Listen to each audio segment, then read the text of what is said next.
Hello കൂട്ടുകാരെ, ഞാൻ ആലപ്പുഴ ജില്ല വരെയൊക്കെ പോയിട്ടുണ്ടായിരുന്നു കേട്ടോ. അത് എനിക്കൊരു അമ്പലം വിസിറ്റിങ്ങിന് വേണ്ടി പോയതാണ്. അപ്പോഴാണ് കൃഷ്ണപുരം കൊട്ടാരം മ്യൂസിയം എന്ന് പറഞ്ഞുള്ളൊരു മ്യൂസിയം ശ്രദ്ധയിൽപ്പെട്ടത്. അപ്പോൾ ഇതുവരെ കണ്ടിട്ടില്ല ഞങ്ങൾ. അപ്പോൾ അത് കൂടാതെ കേട്ടിട്ടുമില്ല. അങ്ങനെ സിനിമയിൽ മാത്രമേ കൃഷ്ണപുരം കൊട്ടാരം എന്ന് പറഞ്ഞിട്ട് കേട്ടിട്ടുള്ളൂ. ജസ്റ്റ് ഒന്ന് വിസിറ്റ് ചെയ്യാൻ വേണ്ടിയിട്ട് ഒന്ന് ടിക്കറ്റ് എടുത്ത് മൊബൈലിൽ എടുക്കാൻ വേണ്ടിയിട്ട് ഒരു 10 രൂപ ടിക്കറ്റ് എടുക്കണം. ക്യാമറ ആണെങ്കിൽ ഒരു 200 രൂപ എടുക്കണം. മൊബൈലിന് വേണ്ടിയിട്ട് 10 രൂപ ടിക്കറ്റ് എടുത്ത് അങ്ങനെ ഉള്ളിലേക്ക് കയറി കഴിഞ്ഞപ്പോൾ കുറേ വിഗ്രഹങ്ങൾ കാര്യങ്ങളൊക്കെ കാണാനിടയായി കേട്ടോ.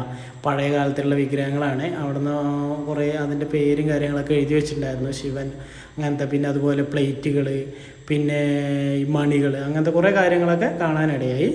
പിന്നെ കൽവെട്ടുകളും കാര്യങ്ങളൊക്കെ ഉണ്ടായിരുന്നു. പിന്നെ ഒരു നന്നങ്ങാടി പറഞ്ഞിട്ടുള്ളത്, നന്നങ്ങാടി വയ്ക്കുന്ന ഭരണി, പഴയ മരിച്ചവരിനെയൊക്കെ അടക്കണ അത് ഈ ഭരണിക്കുള്ളാണെന്നൊക്കെ കേട്ടിട്ടുണ്ട്.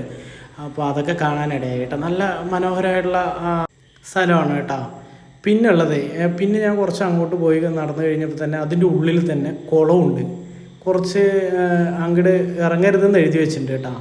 അപ്പോൾ ആ കൽവെട്ടിൻ്റെ അത്രയ്ക്കും വെള്ളമുണ്ട്. അപ്പോൾ അതിൻ്റെ ഉള്ളിൽ തന്നെ ഭൂഗർഭ അറകളുണ്ടെന്നൊക്കെ പറയപ്പെടുന്നുണ്ട് അത്രേ. പിന്നെ ഉള്ളത് ചുമർ ചിത്രമാണ്. കേരളത്തിലെ ഏറ്റവും വലിയ ചുമർ ചിത്രമായിട്ടുള്ള ഗജേന്ദ്രമോക്ഷം സ്ഥിതി ചെയ്യുന്ന ആ ചുമർ ചിത്രം ഇവിടെയാണ് അത്രേ. അപ്പോൾ അതൊക്കെ കണ്ടു കഴിയുമ്പോൾ എനിക്കൊരു അത്ഭുതം തോന്നി കേട്ടോ. ഭയങ്കര ഒരു പോസിറ്റീവ് വൈബാണ് ഉള്ളിൽ പോയാൽ തന്നെ.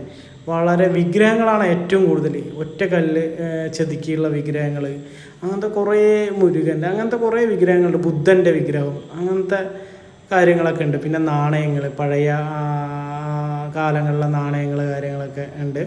കുറച്ച് നേരം അവിടെ ഇരിക്കാൻ വേണ്ടി പറ്റിയിട്ടായിരുന്നു. ഞങ്ങൾ ഫോട്ടോസൊക്കെ എടുത്ത് കുറച്ച് നേരം സംസാരിച്ച് അങ്ങനെ തിരിച്ച് വരികയാണ് ഉണ്ടായത്.